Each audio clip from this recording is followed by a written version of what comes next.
Welcome back to another episode of the Bear Trap on the Boom Bust channel, Bears podcast by a Bears fan.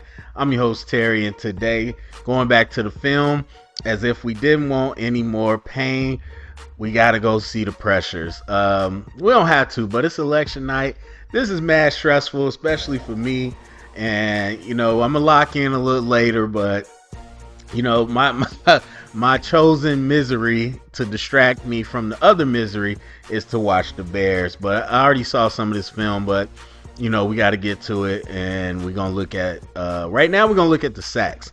There's 6 sacks, and then we might look at some pressures. Like I said, in the community, there's a total of 23 labeled pressures, and I watched them all. All of them are not actual pressures, and we talked about this before with the subjective stats, but there are quite a bit. So, and honestly, if you look at the pressures where they blitz, it's not all of them. So we could look at some other stuff, but anyway, we're gonna go ahead, look at the sacks. I was gonna look at down and distance, but that doesn't matter. All right, so as you can see, we got a trips look with a tight end. Trips to the left.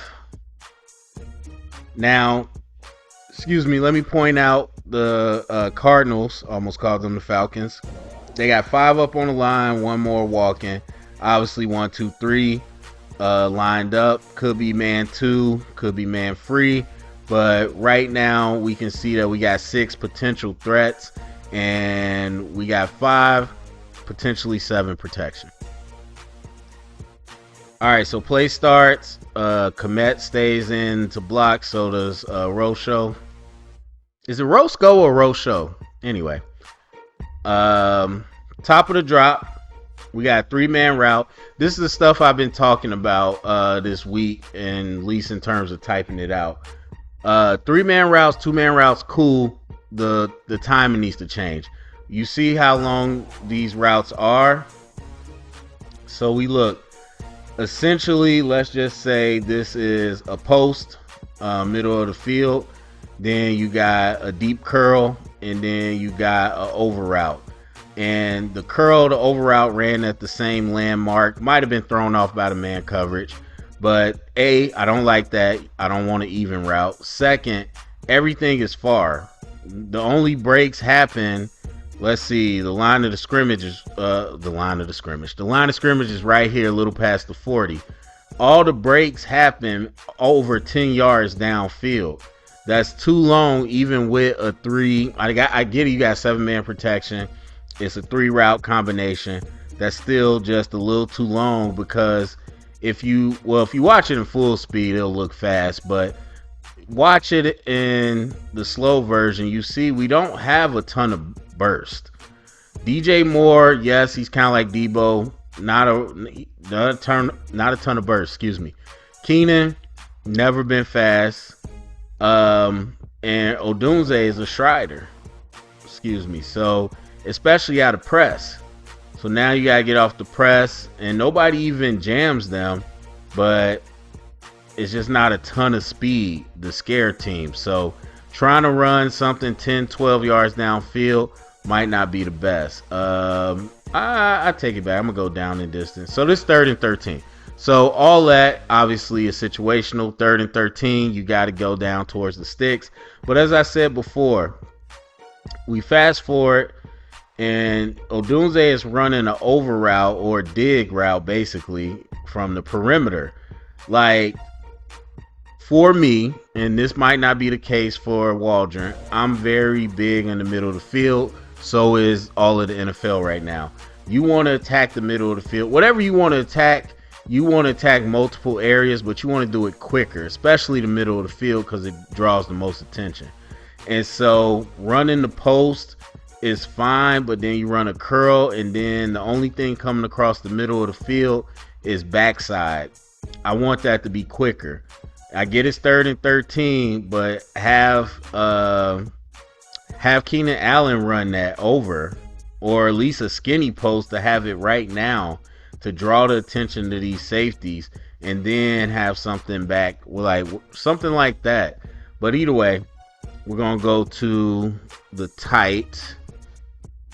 so we can see what happened as far as the protection. So we saw at the top of the drop, not really any options to go. And then eventually, I believe Komet leaks out as an option, but again, it's 3rd and 13. All right. So we get simulated pressure. It's really going to be 4, I believe.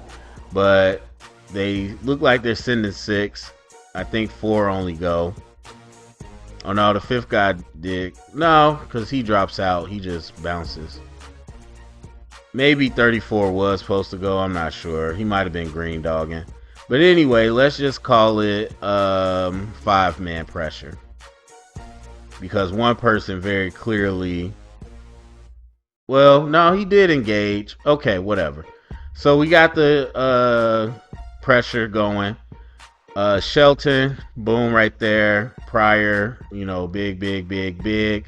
This guy starts to pin inside after he's made contact, but we got an extra blocker. Plus he falls. Everybody's good. Darnell loses a one-on-one matchup. We still have time to throw, but obviously nowhere to go. Then shortly after that, Pryor loses his matchup. And that's where the sack happens. So, well, the sack happens because of the coverage. But in terms of the blocking, again, you know what? I'm going to say this. If I had to evaluate this, that's just on Darnell Wright. Yes, I would like a better pass concept. 3rd and 13, especially with 3 routes, you need time. You got 7 guys. I can't really blame Waldron on this and totally. Like I said, we got 7-man protection. Everybody's like, he needs time, he needs help. Why they ain't throwing the Komet? Because Komet's here blocking. Like, 7-man protection. Darnell, you got to do a better job, bro. You just got to, and Pryor, you got to do a better job too. And that is one thing that I bring up that people don't really discuss a lot, is they always talk about protection and more help and why aren't you bringing in tight ends and blah, blah, blah. Nobody talks about the one-on-one matchup. Like, yeah, we can have one route and have everybody protect. It doesn't matter if people don't do their jobs. The execution matters. You got to win your matchup. Same thing like it is with 3 men, like on the Hail Mary. Don't rush 3. I hate rushing 3. Some people have got sacks rushing 3. If you got 3 dogs that'll get it done, they'll get it done. Like, the matchups have to be won. The numbers aren't always the thing. And especially as a D-line coach, one of the things that I used that I was taught was change the math. They're always going to line them up 1, 2, 3, this person for this person. Change the math. That's a D lineman's job. So the matchups on the line matter. All right, so we got 2x2. Cardinals are off coverage, at least this time. So we'll get to the top of the drop. Top of the drop, what you got is a stick seam, a hitch seam, whatever you want to call it. And DJ Moore is floating outside kind of, but you see here, it's a mirror route with a Doomsday. So essentially it's a curl hit. It's a little longer than a hitch. Hitch seam is usually what they call it. So you got the 2 people in the middle going down the seams, and then you got the 2 hitches on the outside. So top of the drop, we know, looking at this, the answer is Keenan Allen, but he's not looking that way. Komet honestly is going to be fine. You just got to give him a good pass. Obviously DJ Moore, that's not probably a good option. Odunze is probably not a good option, but Caleb is looking this way, probably staring down DJ Moore because feeling like he has to force him the ball, and we're not there. But the pocket's fine. So then he works his eyes backwards, and this is probably one that was being played all over the place. He does have Rocho wide open. I remember I looked at this. Yeah, that's first down. So this is first down. So there's no reason not to take these easy yards. But he works his eyes back.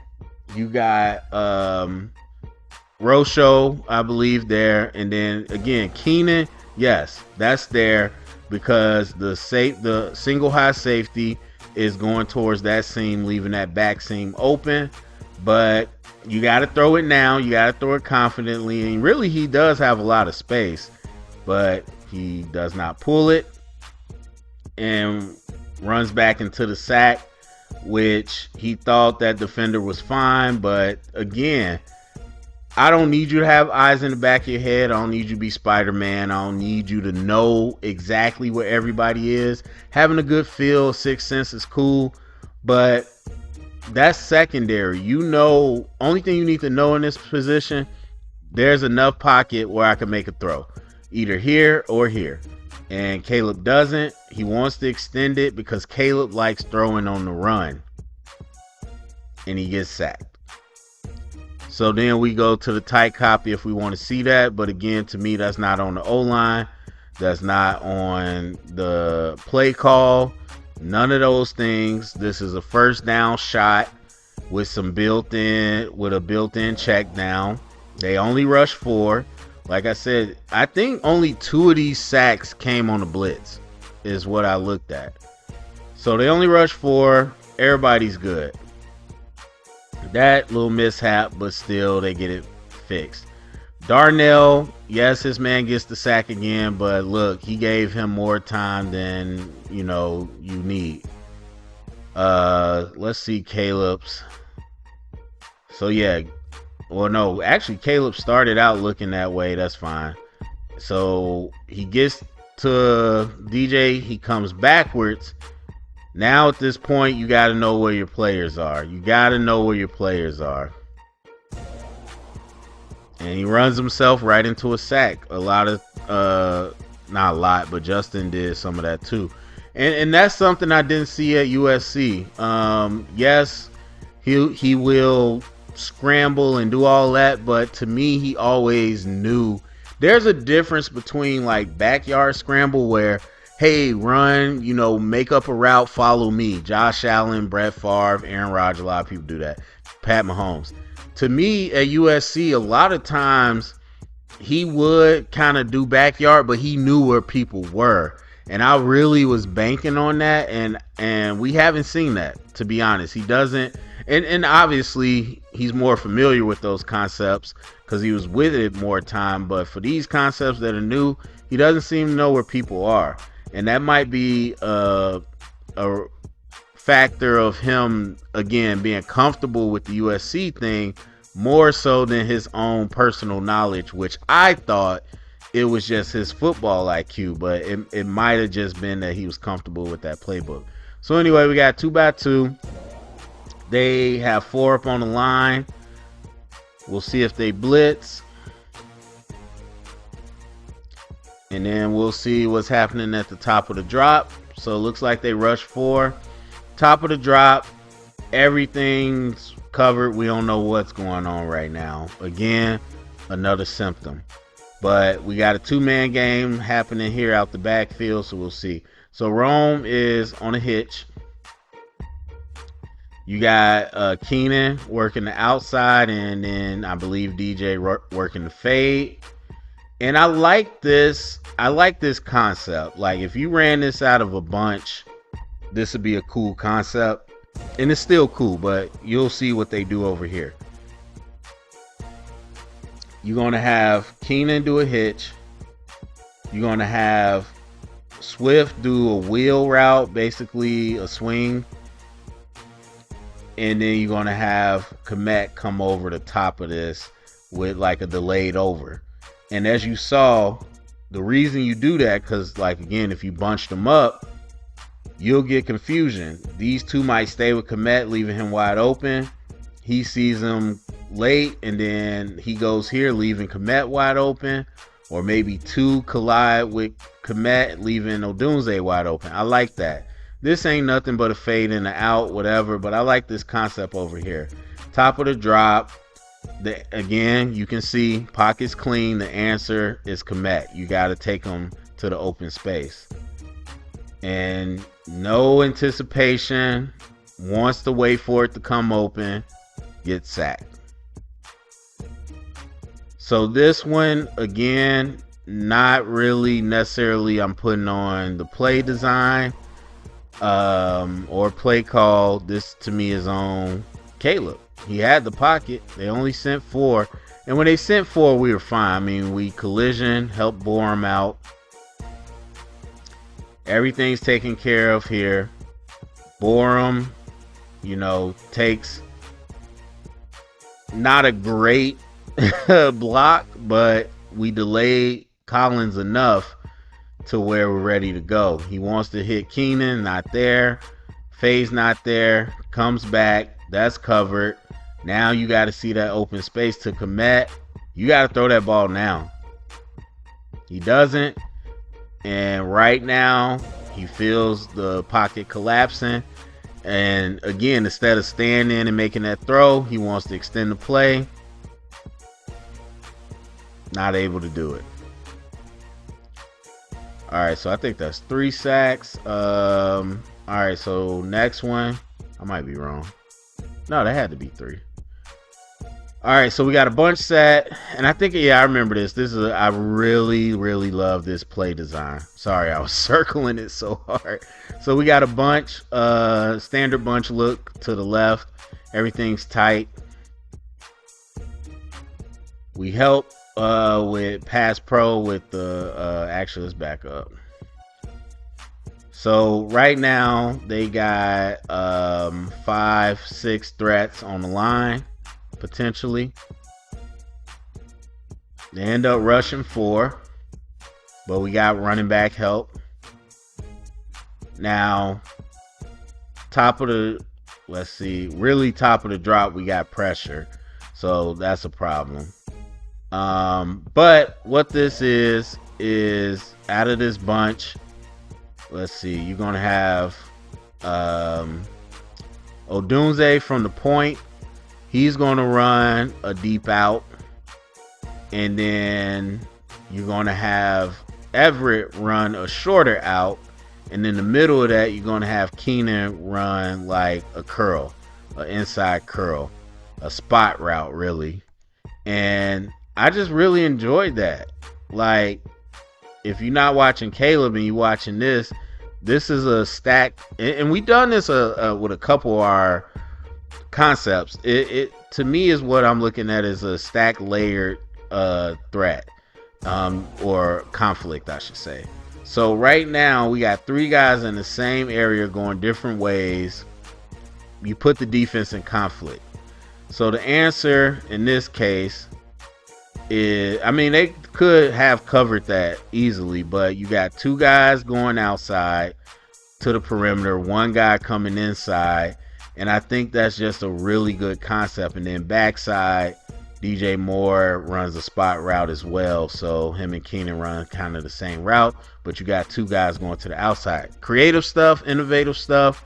Not something I see a lot. The back stayed in to help. But the pressure got to him. Not really something he could have ever made his decision on. So that's not on Caleb. That's definitely on the pressure. So they rush 4. We know they rush 4. So what was the issue?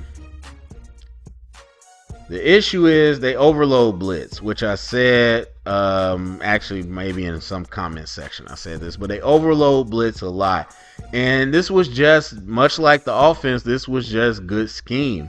Because, I'll let you run it. So we got no chip.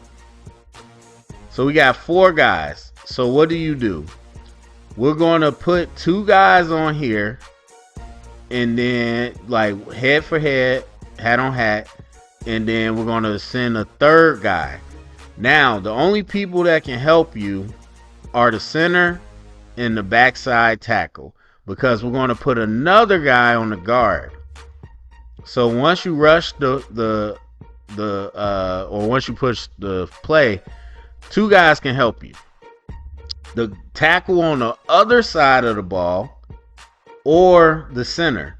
Now, in cases where, so you have certain protections, the center especially, because the center is uncovered, he could pull around and help. But you got to have that call. You got to have that protection kind of set up and you don't. The tackle's never coming around to help you on that, and he has literally nobody. His eyes are going to go here. He's going to help him. And same thing for the center. You got immediate threat and the threat there. His eyes are going to go here.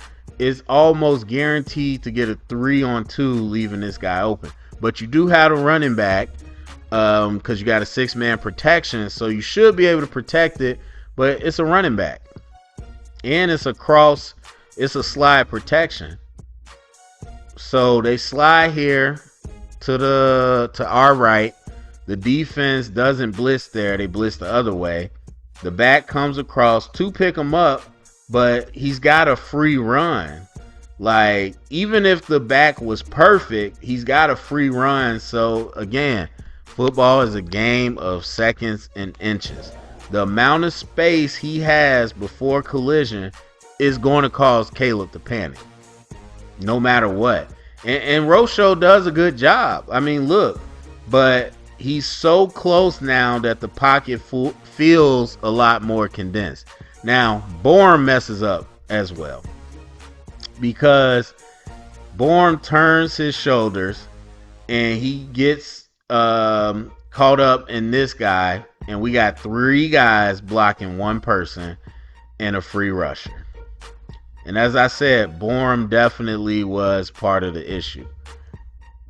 And so here, once again, you got to know what your threats are. You do have the inside threat. I do understand, because you got a back. The back's taking the edge.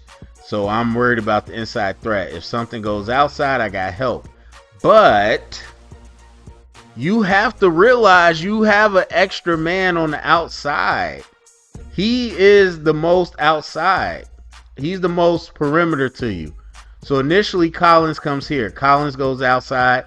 He's like, well, I can forget about him. Except your eyes need to be ready for something coming back in. If nothing's coming back in, that means you just got to overload. And it was just good design. It was good design. And they were able to take him down. All right. Next one. I think this should be the last one. Nope. I knew I couldn't count. All right. So we got this. One more. All right. What happens is you go between the different angles and it feels like 2 different plays. All right. So we got a trip set to the left. And again, they have 5 on the line. Nobody over the middle, so that should tell you something. Because you could have a 3-4 base look. It looks like this, but they would have 2 linebackers. This is obviously something different. Probably a 3rd down, but either way, no linebackers over the middle should give you at least a little bit of a hint. And we got 1 running back, nobody really else to help.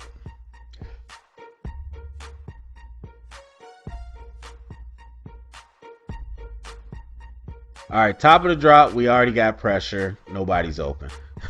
Stop me if you heard this before, this year or last year. Komet is at collision. Well, let's just keep going.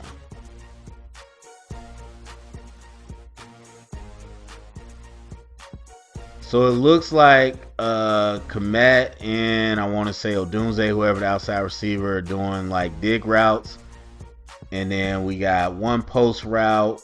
And I'm not even sure what everybody's running. I'm not even sure. But again, this is why I talk about the route length. And 4-man routes are just this. It's the same thing. It's nobody's break is early.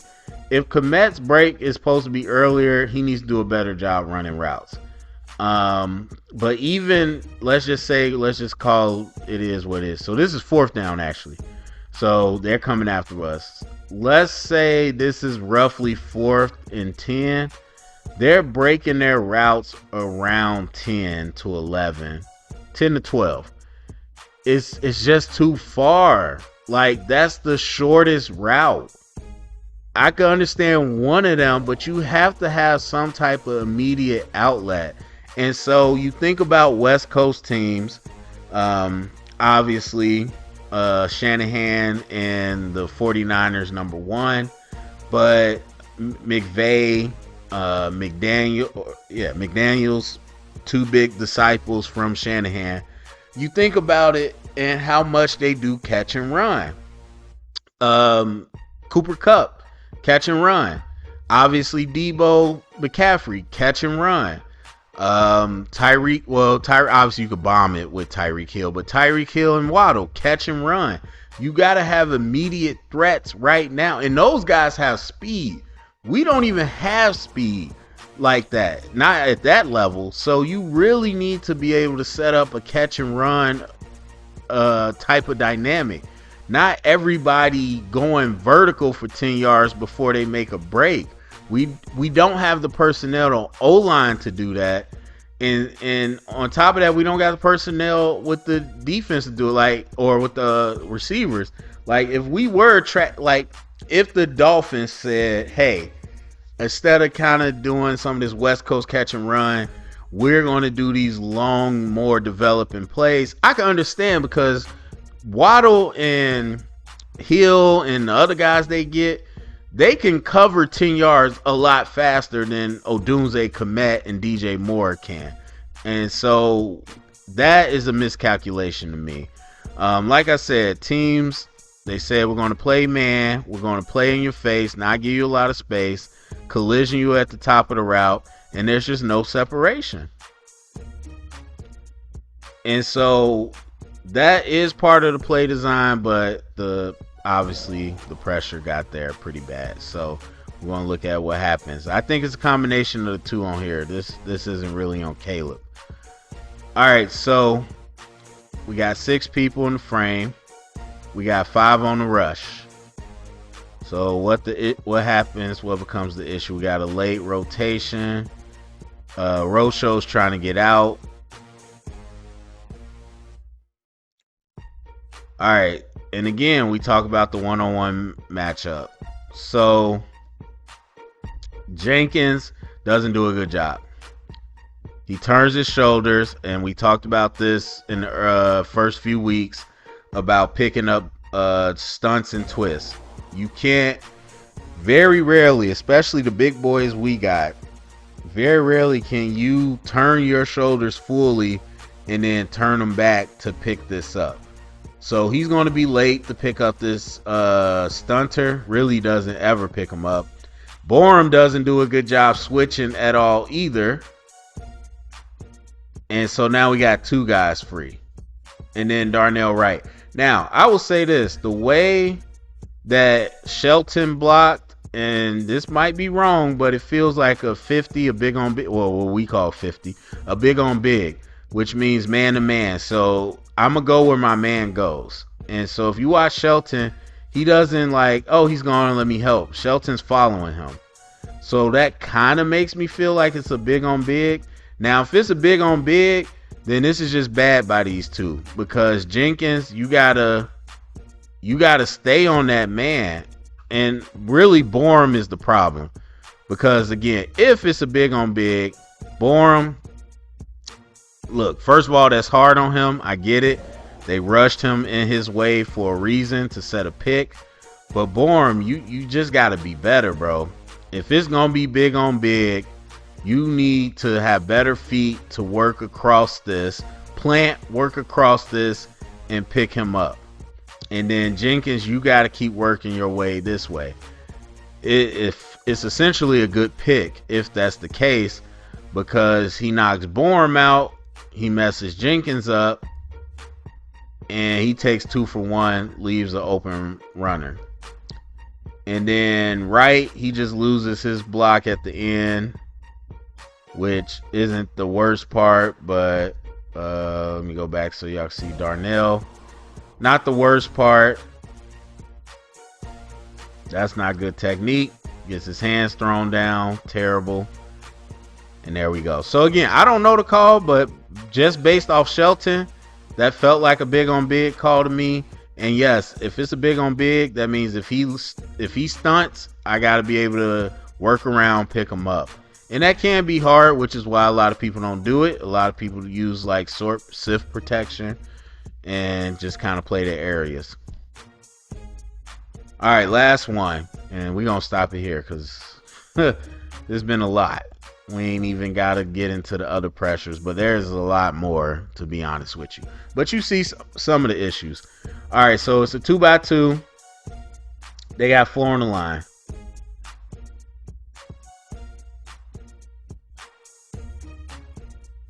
All right, they bring up 1 late. They send 5.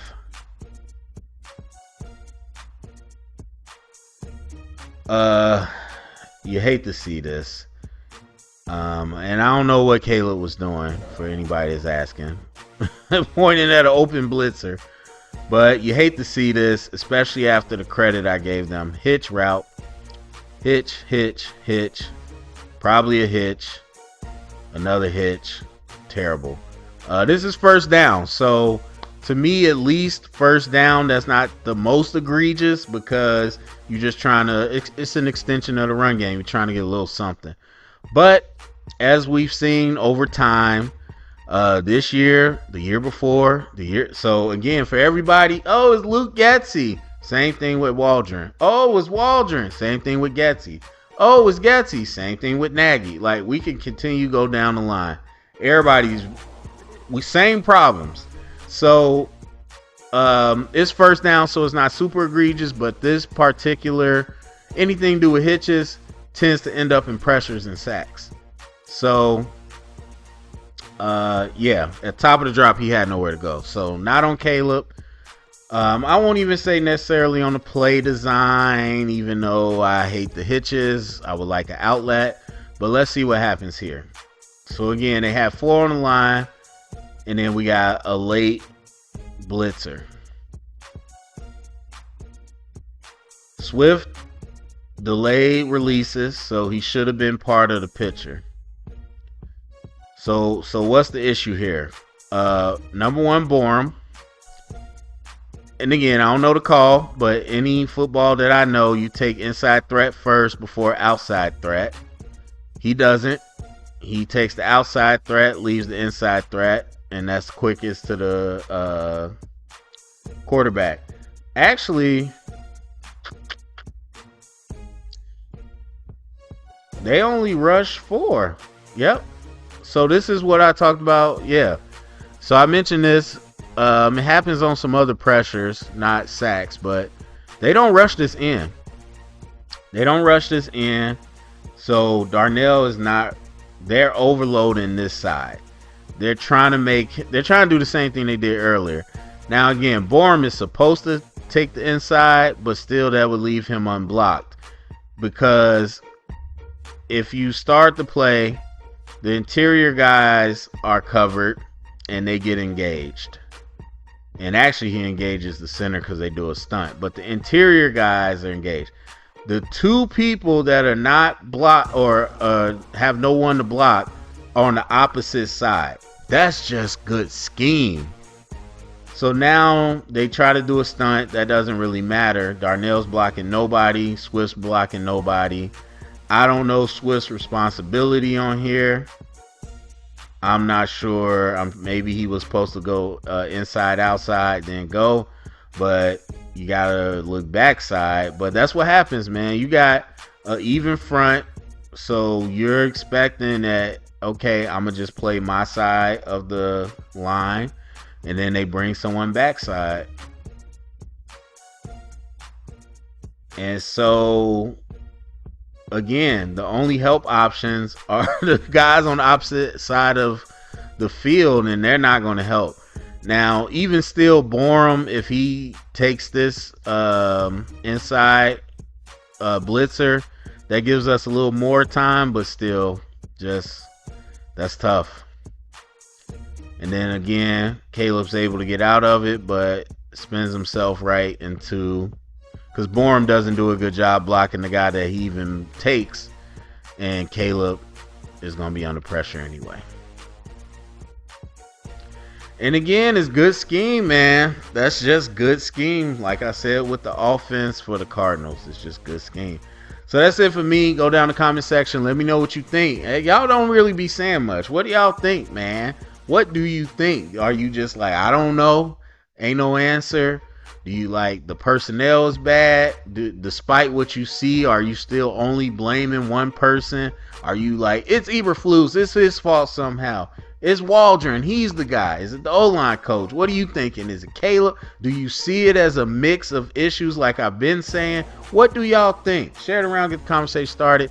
Thumbs up, subscribe, and everybody stay strong tonight. Stay strong tonight. I'm going to try to. Stay up and bear down.